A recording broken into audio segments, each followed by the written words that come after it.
All right, take two. Hopefully this time no interruptions from the cat. Welcome to Salt City Counseling, everybody. My name is Scott Carter. I'm a licensed therapist here in the beautiful state of Utah. If you're new here, I hope you will subscribe. Help me get to that my first 1 million subscribers. Hit subscribe, like, share. You know what to do. It helps me out a lot. In this video, I'm going to talk about some incorrect messages, 5 incorrect messages, false, incorrect, insidious, nasty, evil, bad, whatever, beliefs, paradigms, or messages that kids get from being raised by a narcissistic or borderline parent. They can get these messages from other sources, but if you have been raised by someone who has narcissistic or borderline personality disorder, there's a good chance you're going to get these false paradigms or myths or beliefs or negative beliefs about love. Okay, what I think is important to realize is that I don't believe that they do this deliberately. I don't believe that they do this on purpose. I believe that they actually act from a place of fear. And I actually believe that in an interpersonal context, the opposite of love is actually fear. And so all of these messages are actually fear messages disguised as love messages, right? Narcissistic or borderline parents, especially borderline parents, will say, this is love. And when it's not, it's fear. But when it comes to borderline, they live off of fear, right? They just function. That's how they function. That's where they function from. They're just totally filled with fear. Okay, so I'm going to share 5 false things. If you're raised by a narcissistic borderline parent, maybe you're young, maybe you're in your 20s, 30s, whatever. These are false messages. If you take these beliefs or these paradigms into future relationships, whether it's romantic, friendships, work, or otherwise, with your or parenting, you're going to have similar issues. I'm also, if you watch to the end, I'm also going to attempt to provide the antithesis, the real love message, if you're not able to kind of pick them out, right? I've got this list of 5 things. Before I get into this list, let me get some housekeeping out of the way. Obviously, help me out. Subscribe, like, share. If you have a viewer question, you can email me, scottc at saltcitycounseling.com. General psychology, general counseling, therapy-related matters, mental health, mental illness, personality disorders, high conflict, etc., etc., etc. You can email me. You can also comment below and ask questions. If you specifically state, hey, will you do a video on this? And if I feel like it's a useful topic, yeah, I'll do my best to do it. If you really like my content, you can help me out a lot and hit that tip jar. Cash App, Venmo, PayPal. I take all of those. Every little bit helps. And when you send me gratuity, it helps me keep content like this moving to you for free. And there are probably some other housekeeping items, but those are the main ones that I want to get to right now or cover before we get into this list. Okay, so 5 things. Here's the list that I created. Misconceptions, negative beliefs, or paradigms that are taught or perpetuated by narcissistic or borderline parents. Okay, number 1, that love is limited, and meaning that you can only love one of us. You only have so much love to give, and you have to give it to me.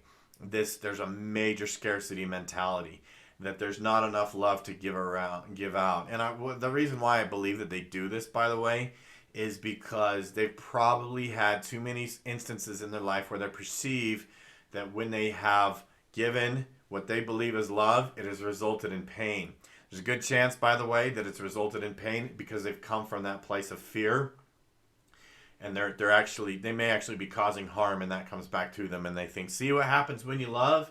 They have a lot of narcissistic and borderline parents. They have a lot of misconstrued, mixed up, and warped, contradictory statements, beliefs, ideas about love and what it actually means and how it's expressed. But this is one of them, that love is limited. You can't love them and me. They're threatened by other people. They're threatened by everybody. They worry about being replaced. They worry about being usurped or discarded, abandoned, if you will, especially borderline parents. They worry about abandonment, so they have this limited view of love that you can either love them or you can love me, but you can't do both, and it better be me, right? Number two, that it's not okay to make mistakes, that you are only lovable when you are perfect. And I see this one outside of those who have a borderline or narcissistic parent. I see it outside of that a lot. This one is pretty common. In fact, I feel like this is a pervasive myth in our culture and our society. There's such a low or zero tolerance policies these days for any mistakes. We expect perfection out of ourselves and each other. And for the life of me, I cannot get anybody to give me a working definition of what perfect actually means or what it actually looks like. It's this random, vague, nebulous, arbitrary thing that we have in our minds. Usually, perfection is different for me than what it is for you. It's just, and each one of us, almost a lot of people these days seem to expect one person, the world to live up to their expectations, and if they don't, then it's imperfect, right? So that's narcissistic. That's totally narcissistic, by the way. But narcissistic parents, especially borderline parents, they communicate this to their kids. They're always upset with you. I'm angry. You made a mistake, and the kids often learn I'm only lovable when I'm perfect. Okay, let's get number three.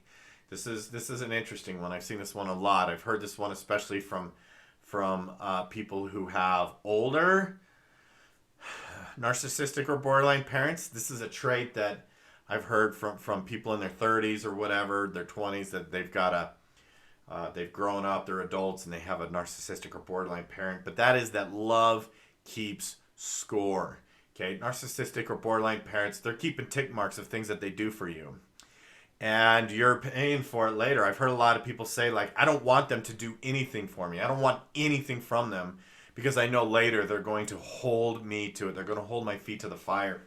And it's interesting, by the way, because right, they're not keeping tick marks for the things that people do for them. Although we just conveniently forget about those, don't we? Right? They don't stop and appreciate or smell the flowers of all the many ways that people try in an attempt to show love to them, and it falls on deaf ears. But the second they do something nice for you, oh well, I guess you owe me now. And so love keeping score is the number three myth. Is that we just keep score, and that's what loved ones do. It's false. It's a lie. Okay. Number four, that boundaries and limits are counter to love or are unloving. Now the opposite is true. If I'm gonna offer, I wanted to offer some counters to a lot of these messages. The counter here is that boundaries and limits are healthy. People that really love each other set boundaries and limits for each other, and they follow them as an act of love. Even just as a simple example, it's like, hey, I would appreciate it if you would not call me names. I don't care how upset you are. I don't care what it is that you believe that I have done. It's not okay to call me names, and I would appreciate it if you stop. Borderline or narcissistic parents will see this as you being mean. You're being mean. What a mean thing to do. You don't love me, right?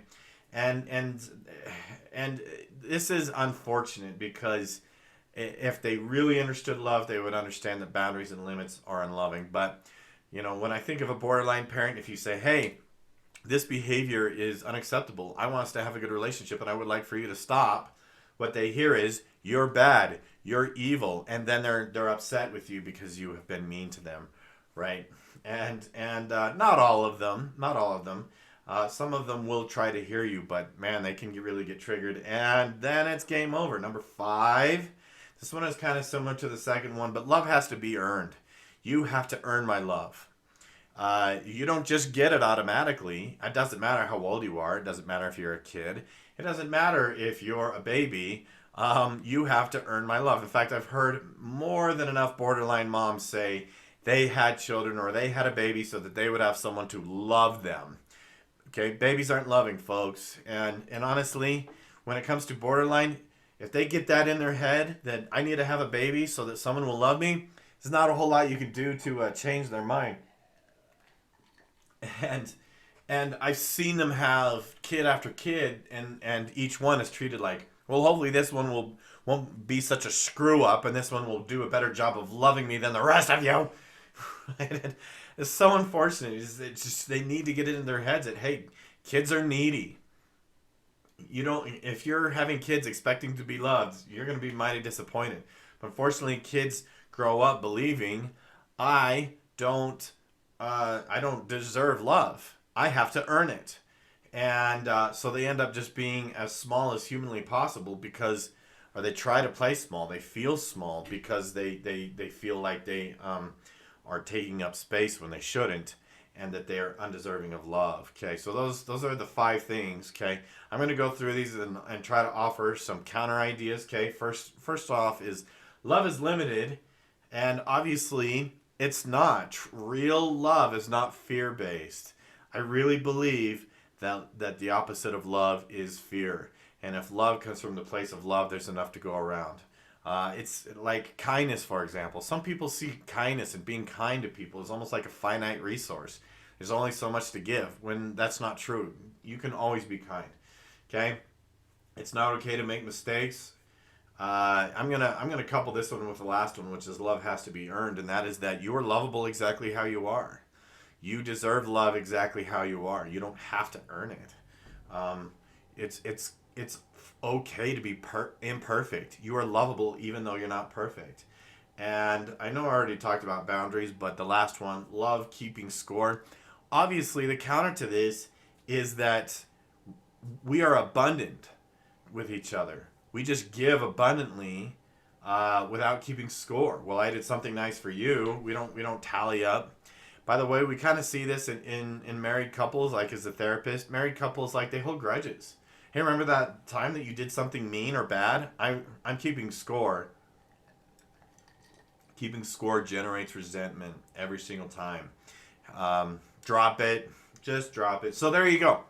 There are your 5 myths, and hopefully your counter ideas to the incorrect and negative beliefs or lies perpetuated about love by people with narcissism or borderline. Thank you for watching. Appreciate your viewership. We'll see you in the next one.